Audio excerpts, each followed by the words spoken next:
Hello everybody, my name is Patrick and I own MacDonald Timing, and today I'm going to walk you through how I would find the line with an older camera. So I'm lucky enough to have a Vision, and this is a Vision, mostly because I threw it out there and I needed to work pretty quickly. The track that I was working at, the soccer team was coming out to practice, and having a multi-$1,000 camera out with soccer balls flying around, not the best idea. So I pulled out the Vision, and also that will allow us to use a little bit more context from the two-dimensional mode. But I'm really going to strictly stick to having the one-dimensional view on screen, which is what you would have if you had one of the older green cameras, one of the Etherlinks 2000s. So the other thing is that this track is a gray track. It's not a red track, so that does lose a little bit of the advantage of kind of the color band shifting that you'll see when you're on one side of the line versus another with the older cameras. And it does mean that the image is a little bit more green. That's been my experience with the Visions. So anyways, let's see. You see that I have the camera loaded and full frame and full height on the camera, and it is unfortunately on the wrong orientation. So lane 1 is actually closest to us, and then lane 9 is as far away as you can see in this shot. So what we have is the camera loaded and running in two-dimensional mode, and what you'll see is a couple of things that should give you a really quick hint about where it is. I know instantly that this is behind the line. We know it's behind the line because the arrow in lane 4 here is thin, it's narrow. And this exchange zone arrow for the 4x400 should be roughly around the finish line pretty quickly, pretty much on every standard 400 meter track. And then we also have this extra thick white banding down in lane 1, which to me is always a signal that we're behind the line, because that particular thing is the waterfall start. Okay, so we'll come back to that later, but we see kind of that narrow blue, and then we have the white, and then we go ahead and we pan to the right using the camera itself. I'll pause here, and what we can see is that we have the image kind of sloped basically, which means that we're encountering the back end of the line before we're encountering the front end of the line on the as we go deeper through it. And then you can also see really clearly that exchange zone arrow goes from being smaller to thicker. Okay, so when we let it run out a little bit longer, then we have a really thick exchange zone arrow, and we have lost that waterfall start because now the camera is shooting entirely in front of the line, as you can see here.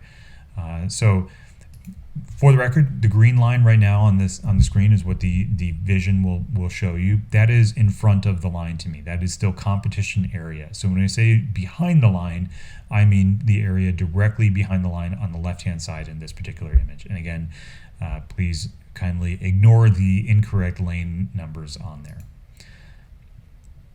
So that blue arrow is super fat, and then this is pretty close. We should be able to use the software. I'm turning the knob by hand because I think it's really important to use the tripod head to get about 90% of the way there. And then we'll go over, use the remote positioner, and then boom, all of a sudden we've got this really nice white line that becomes a little bit yellow, and it's kind of color corrected. And again, the zoom is all wrong on this. Like we're much too far zoomed in. We're not going to have utilizable lanes in 8 and 9. And now I'm moving the camera even further behind the line, and we know that it's behind the line again because that waterfall start line is there once again. And you can see now we're shooting across the track.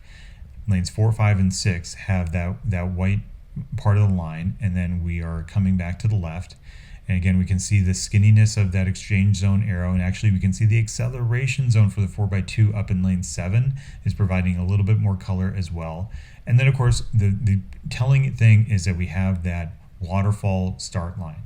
So I'm moving it again, and now I'm moving it to much closer to the line. We still have the waterfall start line. It's in lane 1, and we have a thin part of the exchange zone arrow in lane 4. And now we can come down and can see even more, like we're right on the cusp of lane 1 and 2 with that waterfall start, and then all of a sudden we're good, we're in. And again, if you see no part of that white line from the waterfall start, which should be almost on every single track, you know instantaneously that you are in front of the line. If you have part of that white line, then you are behind the line. And then you can move the camera to whatever, if you're behind the line, you move the camera to the right basically as it's oriented, and you should see that white line converge at the bottom of your screen. And then all of a sudden, hopefully, if you did it correctly and put the tripod in the right place roughly, the entire screen will show up, white with black, lane ticks in between. By the way, the black lane ticks are requested by the IAAF. You can find the information on it. They actually want the black ticks to be at the very, very beginning of the line, so about 1 centimeter wide, which is then indicative when you have those nicely associated that you are really at the point of timing where you should be.